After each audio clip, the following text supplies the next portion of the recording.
Sir 25-30 के आसपास मैंने बच्चों के साथ गलत काम किया है और उनको मारा है।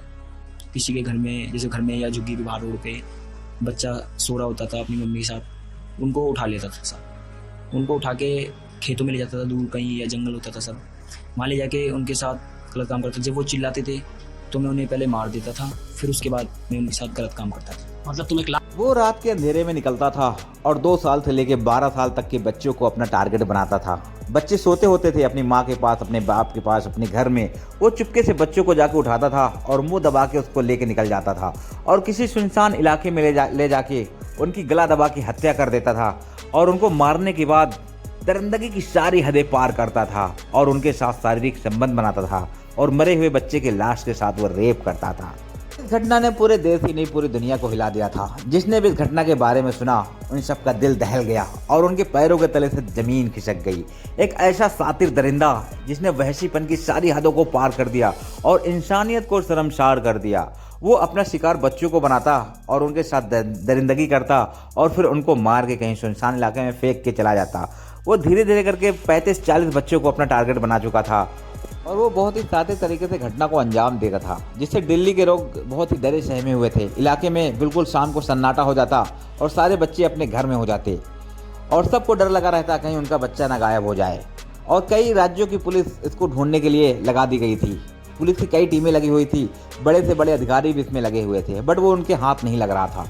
बहुत ही कड़ी मशक्कत के बाद एक दिन वो पुलिस की हत्या चढ़ जाता है और उसके बाद आज तक की टीम शम्स खान उसका इंटरव्यू लेते हैं और इंटरव्यू में वो इतने कॉन्फिडेंस से और इतने धैर्य के साथ बैठ के अपने काले करतूतों की कहानी सुना रहा है जिसको सुन के आपका खून खौल उठेगा।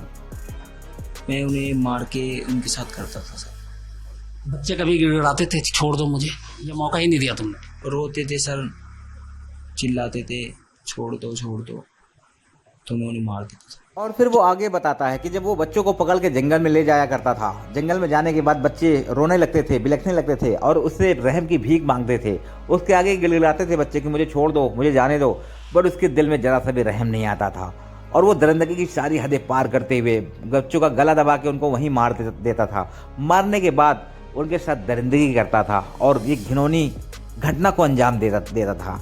उसके बाद वो बच्चों को मार के उसी जंगल में कहीं फेंक दिया करता था। सर पूरा नाम रविंदर है। पढ़े लिखे हो? सर छठी फेल। फिर आगे आज तक की टीम को पूछताछ में वो बताता है कि उसका नाम रविंदर है और वो दिल्ली का ही रहने वाला है और वो छठी फेल है। वो अपना नाम बस लिख लेता है और उसको पढ़ना लिखना इतना ज़्यादा नहीं आता है और उसका इंटरेस्ट बच्चों में था और वो नशे का आदी भी होता है। वो ड्रग्स लेता है और सुलेशन पीता है और बहुत सारी नशीली चीज़ों का सेवन करता है। नशा करने के बाद, शराब पीने के बाद उसका जो माइंड है वो काम करना बंद कर देता है। उसके बाद उसके अंदर हवस की भावनाएं जाग जाती है और उसके अंदर का जो दरिंदा होता है वो जाग जाता है। फिर वो निकल जाता है गांव मोहल्ले और गलियों में और बच्चों को ढूंढने लगता है। जिस घर में दरवाज़ा नहीं होता था या फिर किसी घर का दरवाज़ा खुला हुआ है वो चुपके से अंदर दाखिल होता था और बच्चा अगर वहाँ सो रहा है तो माँ बाप के पास से भी बच्चे को उठा ले जाया करता था। और ज़्यादातर बच्चे जो उसके शिकार बने थे वो फुटपाथ के बच्चे थे, जिसके माँ बाप फुटपाथ पे रहते थे, वो गरीब परिवार से थे और फुटपाथ पे ही सो जाया करते थे। तो ये बड़ी आसानी से वहाँ से बच्चों को उठाता था और उनके साथ दरिंदगी करता था। धीरे धीरे लगा कि जब बच्चे गायब होने लगे, एक एक करके काफ़ी सारे बच्चे गायब हो गए, तो इस घटना से पूरी दिल्ली हिल गई थी। पूरी दिल्ली में हड़कंप मच गया और पुलिस की कई टीमें इसमें लगा दी गई थी। और पहले बच्चे गायब हो रहे थे, फिर बच्चे गायब होने के कुछ 1-2 दिन के बाद उनका मृत शरीर कहीं जंगल से, कहीं खेतों से और कहीं दूर दूर इलाकों से, सुनसान जगहों से मिलने लग गया। के लोग काफ़ी डरे और सहमे थे, वो डर गए थे। रात को बच्चों ने निकलना बंद कर दिया था। उनके माँ बाप भी काफ़ी डरे हुए होते थे, बच्चों पे काफ़ी नज़र रखने लग गए। रात रात को लोग जग जग के अपने बच्चों की हिफाजत करते थे। इससे पहले भी बिल्कुल ऐसी एक घटना दिल्ली से सटे हुए नोएडा में घट चुकी थी। नोएडा के निठारी में एक सुरेंद्र कोहली नाम का व्यक्ति रहता था। वो भी सेम इसी तरह से घटना को अंजाम देता था। वो बच्चों को पकड़ता था और उसको मार के और बच्चों के साथ दरिंदगी करता था। उसके बाद उनको पका के खा जाया करता था। इस घटना से पूरे इलाके के लोग बिल्कुल डरे सहमे हुए थे और जब सुरेंद्र कोहली पकड़ा जाता है तो सबने चैन की सांस ली और आराम से जीने लग गए। उसके बाद अचानक से 2 साल के बाद बच्चे फिर से गायब होने लग गए और वो मृत अवस्था में जंगलों में, झाड़ियों में और नहरों में पाए जाने लग गए। तो लोगों को लगा कि शायद सुरेंद्र कोहली एक बार फिर से आ गया है, लेकिन वो सुरेंद्र कोहली नहीं था। सुरेंद्र कोहली से ही मिलता जुलता उसका छोटा भाई रविंदर था। इन दोनों में बस इतना ही फर्क था। सुरेंद्र कोहली जो नोएडा का था वो बच्चों को दरिंदगी करने के बाद पका के खा जाया करता था, बट रविंदर दरिंदगी करने के बाद बच्चों को झाड़ियों, नालों में, नहरों में फेंक दिया करता था और अब तक ये 35 से 40 बच्चों को अपना शिकार बना चुका था। वो इंसानी रूप में एक दरिंदा था और उसने ये बात खुद ही कबूल करी थी। आगे मानते हो कि सुनिए। तुम इंसान हो? नहीं सर, मैंने इतने सारे गलत काम किए हैं तो मैं अपने आप को इंसान नहीं मानता सर। इंसानियत को शर्मसार कर देने वाली ये घटना भारत की राजधानी दिल्ली से थी। इस घटना ने पूरे देश को झकझोर दिया था और वो वहशीपन के नशे में इतना पागल हो गया था कि एक के बाद एक कई सारी घटनाओं को अंजाम देता चला जा रहा था जब तक वो पुलिस के हत्थे नहीं चढ़ा।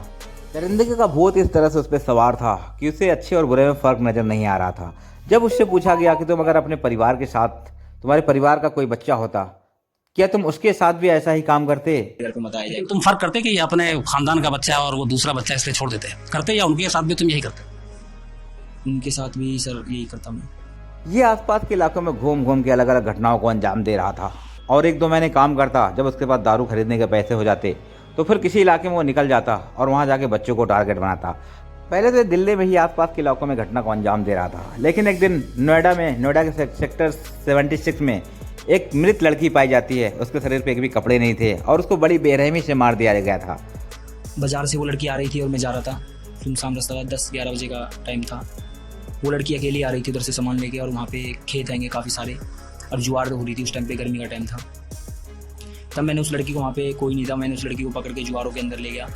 पहले मैंने उसको मारा, उसका गला दाब के चुन्नी से, फिर उसके साथ मैंने गलत काम किया।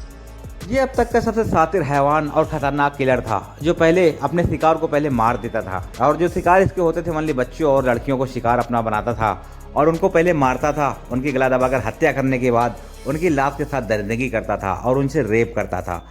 और आज तक की टीम के साथ बड़ी धैर्य के साथ बैठ के ये अपनी काली करतूतों की कहानी बता रहा था, अपनी दरिंदगी और हैवानियत की कहानी ये आज तक की टीम को सुना रहा था। और इसने बताया कि ये सारा आइडिया इसको एक फिल्म देख के आया था। ये सर मैंने 1-2 फिल्म देखी थी।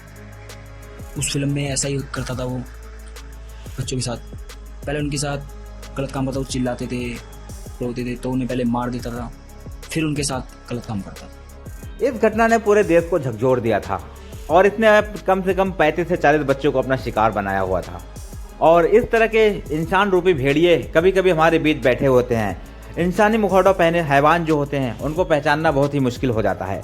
अपने आसपास जो भी लोग रहते हैं वो किस स्वभाव के हैं, किस नेचर के हैं और उनका किस काम से उनका वास्ता है, उस पर नज़र ज़रूर रखनी चाहिए। और अपने बच्चों पे यहाँ पे भी हमें ध्यान रखना चाहिए, वो क्या कर रहे हैं, कहाँ जा रहे हैं, किससे मिल रहे हैं।